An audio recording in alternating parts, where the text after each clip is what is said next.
Welcome to my YouTube channel. My name is Zambia Konda and it's from Zambia. If you are a returning subscriber, I say thank you so much for returning to my channel. And if you are a new subscriber, I say thank you so much for subscribing to my channel. Hope you are going to like what you hear. Hope you are going to like the information about to hear. So, without wasting your time, like I promised yesterday, today we're going to talk about malaria, and I'll just go direct into malaria. So with malaria, we are going to define malaria. We're going to say the causative organism. We're going to say the life cycle of malaria in human and in a mosquito. We're going to say the signs and symptoms of malaria. We're going to say the rigors in malaria. We're going to talk about the treatment of malaria, the medical treatment of malaria.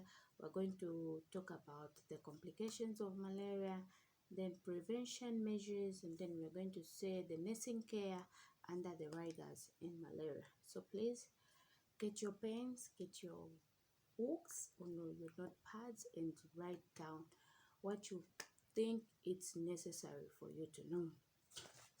So away from that, I'm going to define malaria. Like I always say, malaria, any definition is defined in different ways. But two things that you shouldn't forget in a definition is the causative organism and the cardinal signs and symptoms of the condition. If you include this in your definition, regardless of your English, then you're well and done. So I'm going to define malaria according to me. So malaria is defined as a protozoa blood infection transmitted through a bite of the infected female Anopheles mosquito, characterized by chills, fever, body weakness, nausea, and vomiting. So malaria is a protozoa blood infection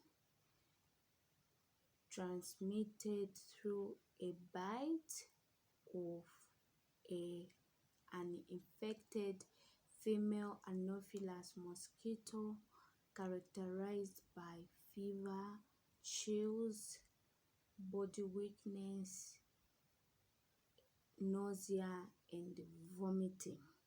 I think I was slow. That is malaria.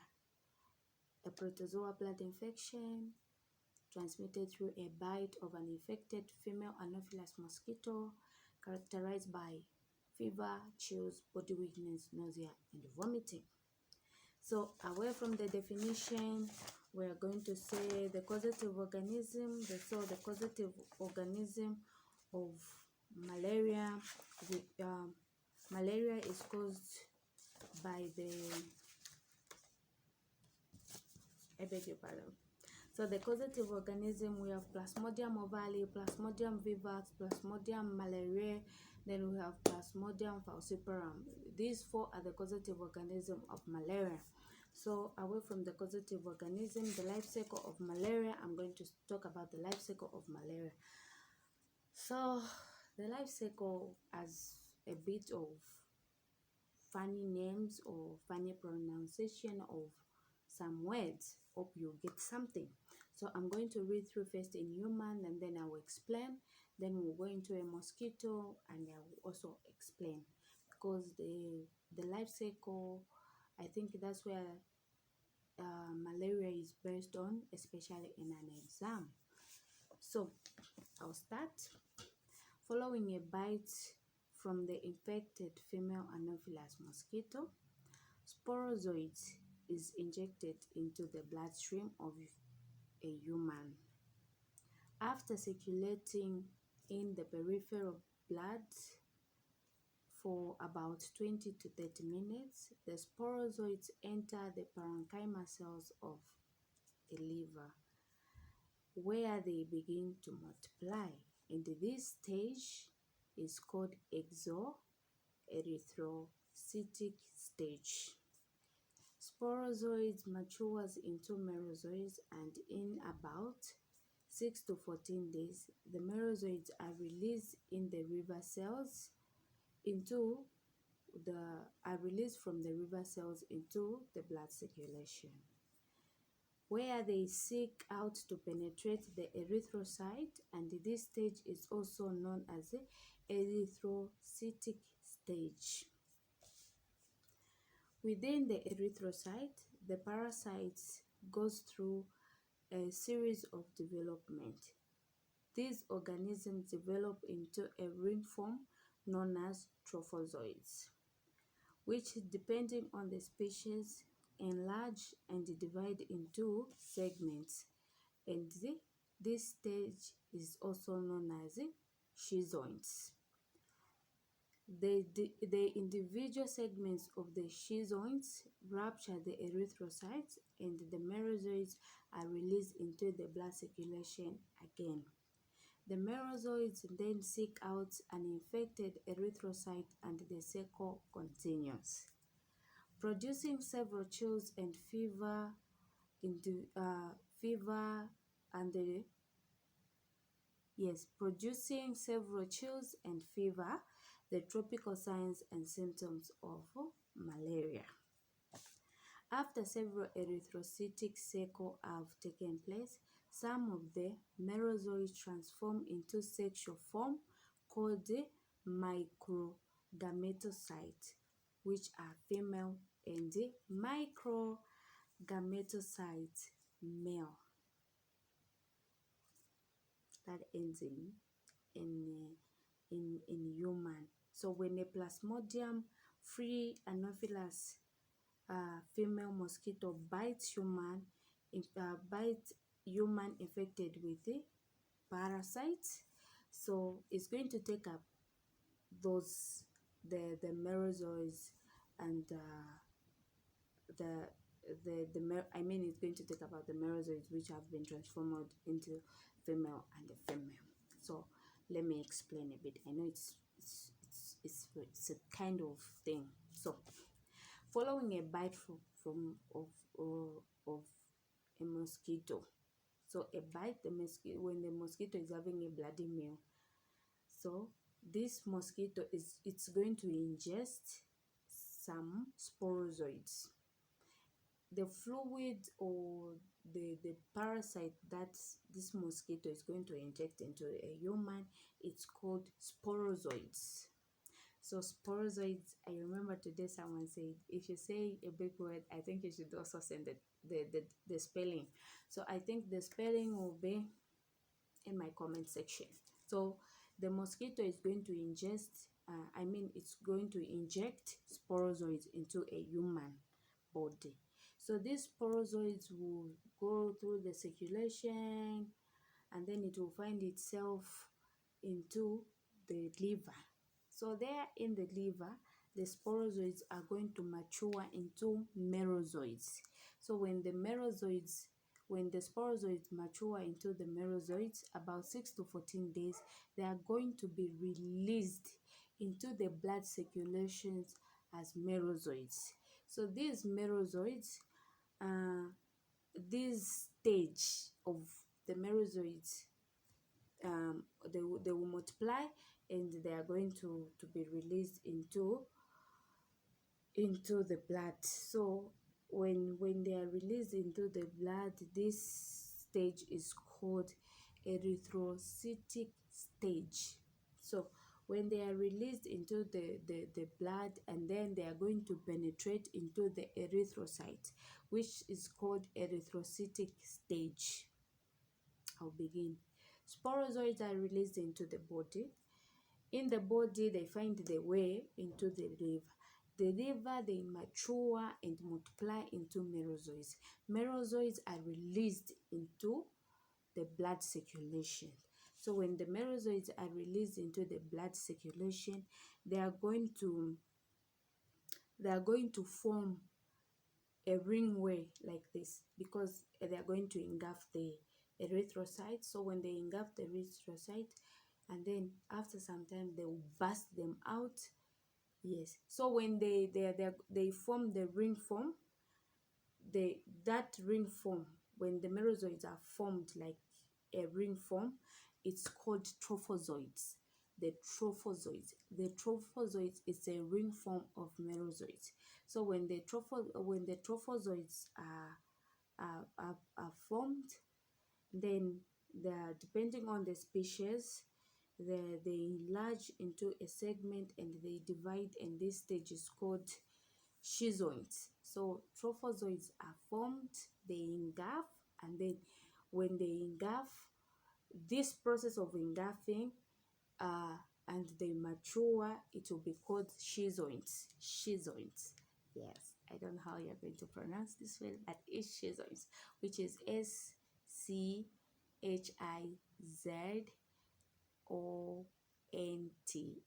Schizoids. So when the schizoids are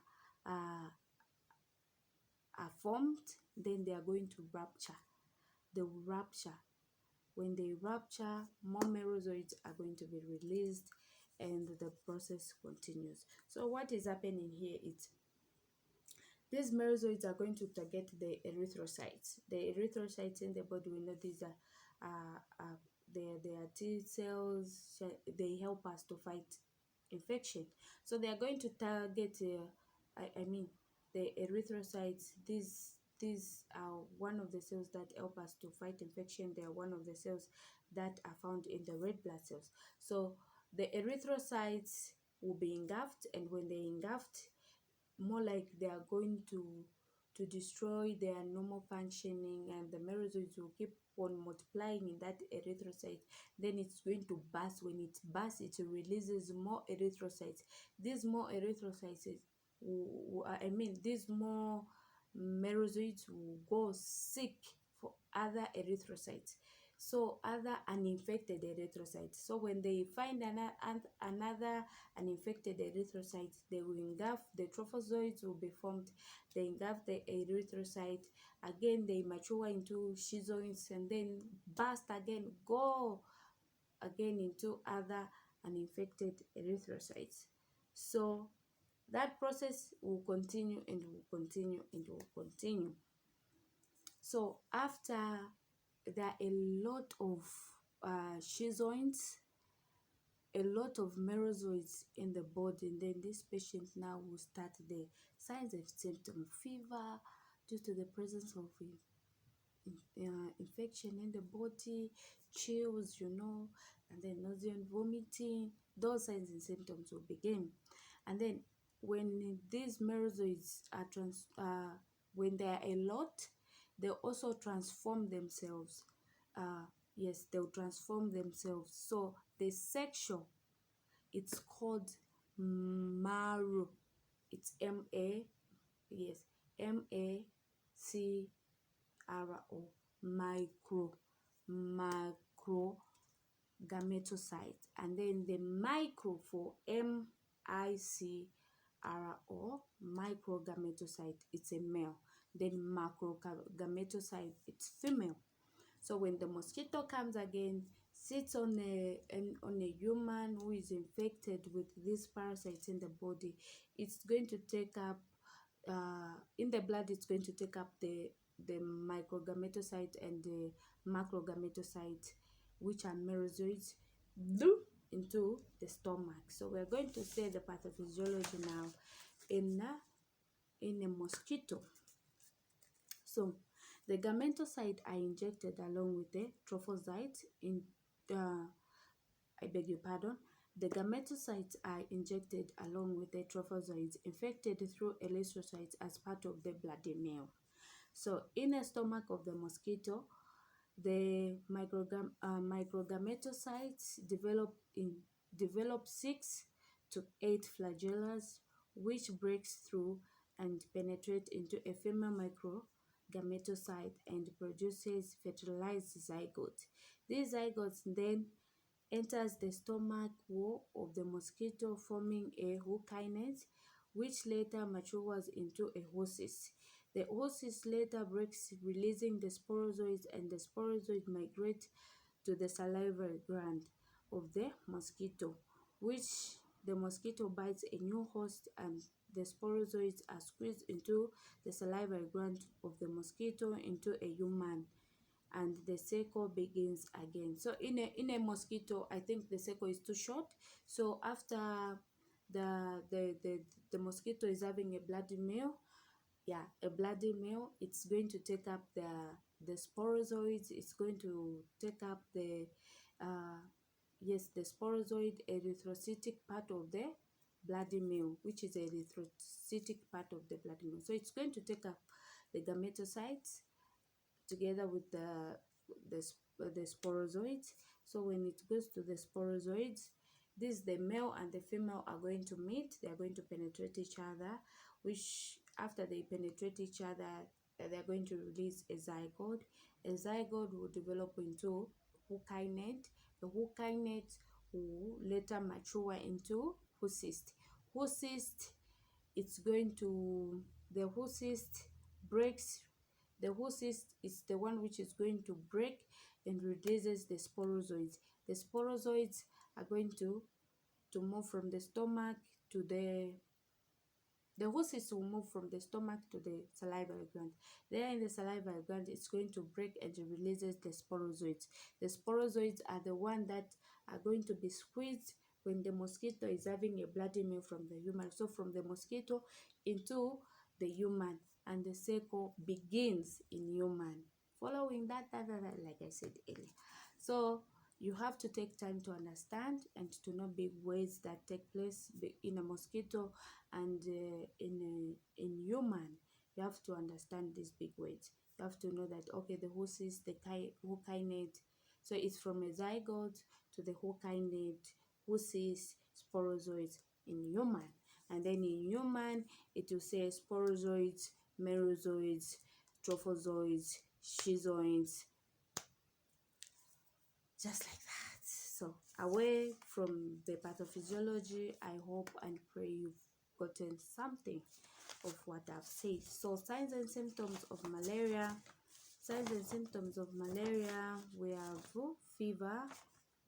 So we have fever due to parasystemia. The presence of parasites in the blood will cause fever. Then we have headache due to hypoxia. Then we have joint pains due to ischemia. We have sweating due to fever. We have chills. We have body pains. We have nausea and vomiting due to GIT involvement. We have dehydration. We have body weakness. So there are a lot. When it's severe malaria, we also have anemia. We have jaundice, So those are the signs and symptoms. So we go to the rigors. So rigors in malaria, in case you are asked in an exam, there are 3 stages of rigors. We have a cold stage, we have a hot stage, and then we have a sweating stage. So in a hot stage, there's shivering. In a cold stage, there's shivering. Some people will present with coldness, so there's shivering, there's upper, and there's lips and fingers cyanosis. So others will present with cyanosis. I know your nurses, we understand the cyanosis. And then in a hot stage, we have raised temperature. So if someone comes with a high temperature in this malaria positive, just know that this is a hot stage in a rigors of malaria. So we have the hot stage, then we have a burning skin, we have headache, we have nausea and vomiting. In a sweating stage, we have profuse sweating, then we have rapid fall of temperature, then we have I think those. So you can research more. I'm just saying something that you make you remember. The diagnosis. How do you diagnose? After the diagnosis, you do the investigation. So the investigation, we are going to do history taking. We're going to do the clinical. I beg your pardon. We're going to do the clinical picture, which is fever. We're going to see the fever. We're going to see the nausea and vomiting. The patient will say about the body weakness, and then we'll do the blood slide for malaria. Then we'll do the rapid diagnostic test, which is RDT, to detect malaria. Then we'll do the full blood counts to see the low HB, because these trophozoites are rupturing the erythrocytes. So there's depletion of blood. So we're going to do the full blood count, which will show the low HB and the high ESR. Then we can do lumbar puncture to rule out meningitis. Then we can do also the RBS. Yes, Yes, we can do RBS. So first treatment is artesunate, atenema, yes. The first treatment is artesunate. So we give 20 milligram per kg body weight, and then the second treatment is coartem, 120 milligram per kg body weight. Not for children less than 10 kg. Coartem is not for children less than 10 kg. So we give quinine, yes, 10 milligram per kg body weight, 8 to 8 hours. And then IV quinine, it's 10 milligram per kg body weight. You dilute with equal volume water for injection. Then we can also give IV fluid, which is dextrose 5%. Then supportive drugs, we can give analgesic to reduce the temperature and to reduce the pain. Then we can give folic acid, and then we can give O2. In case of cyanosis, we can give O2 2 to 5 liters per minute. Complications of malaria, we have cerebral malaria, we have anemia, we have convulsion in children, we have dehydration, we have hepatosplenomegaly, then we have black water fever. Those are the complications of malaria. And then the prevention of malaria, so we have the environmental modification measures, then we have use of insecticides, mosquitoes, repellent, then we can be wearing long clothes, close nearby windows, and close windows early, cut the grasses, which the glasses, is it glass or grass nearby.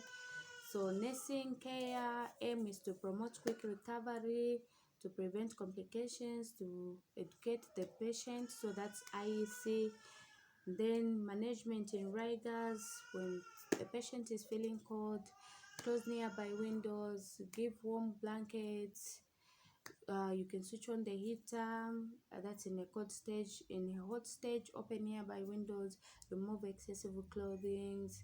Yes, you can introduce a fan to the patient. And then in a sweating stage, even there it applies. You open nearby windows, and then you can bath the patient.